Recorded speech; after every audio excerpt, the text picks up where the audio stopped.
Alrighty, welcome back to Big Board. Turn 13, which I think is July the 16th, 17th, I want to say, in GMT's Barbarossa series or EFS series, whatever it's called, Army Group Center. We're doing the scenario number 4, Smolensk. So we're in a couple of turns and decent progress by the German forces here. Had them in supply at the beginning of the turn, and they were out of supply. Sorry, they were isolated. What's the right term? Shoot.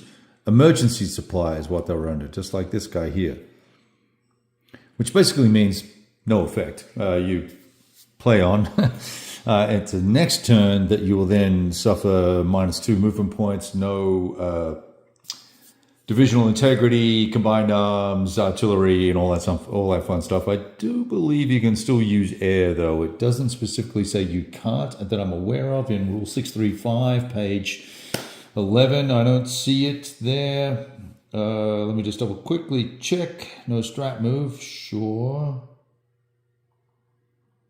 Got to be in attack supply if you're going to use artillery. And there you go. And of course, you're going to get a malice on your die roll at +2. All right. So yes, pushing on Smolensk, got an attack in there just at this hex here. These are also German units, so we've taken no hexes of Smolensk, but we're adjacent. Went through the Russian move. Now, the problem, as you all know, the problem with this game system for the Russians is that in order to facilitate an attack using both armor and infantry, which typically you're going to want to do because you want some of the punching power of the infantry, your infantry units have to start adjacent to the enemy. So, for instance, here in this hex, here there's a, let me just zoom in a little bit. Here we've got a 554, so this turn, arguably, if I could have got some other armor in here, if I wanted to, because in the sequence play, we move all of the motorized units and armored units and stuff like that, and then we do reaction, and then we do, he said, off the top of his head, grabbing the sequence play, because I know I'm going to miss something here. I'll get yelled at by you guys. Hey, you're doing it wrong! Motorized movement, Soviet attack declaration phase, that's right, reaction phase, then the combat. So you can't move the infantry into place. They have to be in place in order to engage in combat in their turn. And so really couldn't get that to come together this turn at all. Armor off screen. Armor was too far away, had to move them up. Went around, there were interdiction markers here, and I've cleaned, we're getting ready for turn 14. So taking interdiction markers off. But so we had to go around and couldn't even get adjacent to this little recon dude here from 7th Panzer. So super annoying for the Russians. I'm playing them better than I usually do. Struggling because, if I can get these 3 guys into a space, that's good. That's 15 combat factors there that I could potentially attack something. I could maybe at 6, that's 5. I could do a 3-to-1 attack there. Yeah, and I guess as the Russians, fine. 3-to-1's okay. I can do that all day long and take a step loss if I need to. Don't care. But there's only so many armor points you can replace every turn. And, sort of get them recycled back into the game, because it takes a couple of turns to recycle some of these units. So, bit of a challenge. Anyway, further back on the western part of the map, I'll zoom back out. Vitebsk started the scenario in German control. We continue to push through there. We've moved up the supply rail heads here. And then just off camera, I don't know if I can do that here. Let's just move the whole rig. There's the supply head there. This will come online turn 15, I think it is.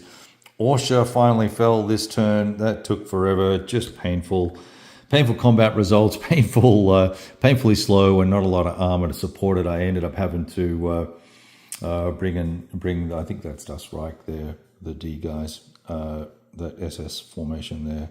I brought them in behind, and then now they've all pushed out. As you can see, they're on a mission. But both sides have formations and units out of supply or in emergency supply situations. So it's all touch and go there.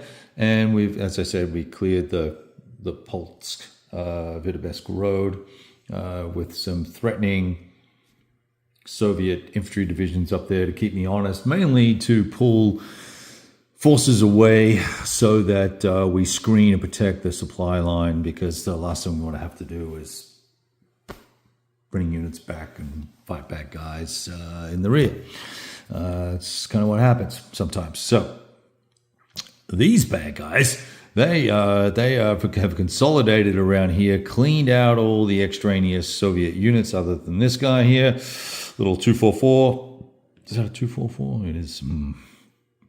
And then and we're looking now to extend our control of this area here so that we can punch supply back. So I can go 1, 2, 3, 4, 5, 6, 7, or 6 to here, and then 21 hexes back to a rail. That'll allow us to extend our rail line, our supply lines eastward. Anyway, so that's kind of what's going on. I am, let's see, I am at the point where I kind of want to see the capture of Smolensk and see exactly how long it does take. It's not a foregone conclusion. There's quite a few units that are still, these guys are in a little bit of strife. They need to be back in supply before they can go to emergency supply the following turn. So we've got some weaknesses here for the German forces, although they are approaching from both south and north. And I've still yet to clear this main artery here. A lot of bad guys in the way. A lot of bad guys looking to move down that road. We've got 17th Panzer, 12th Panzer. There's a motorized division here somewhere as well. I think it's, I don't know.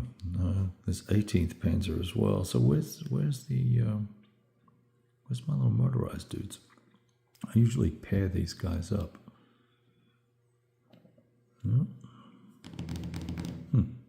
Anyway, here's what it is. I don't know where it is.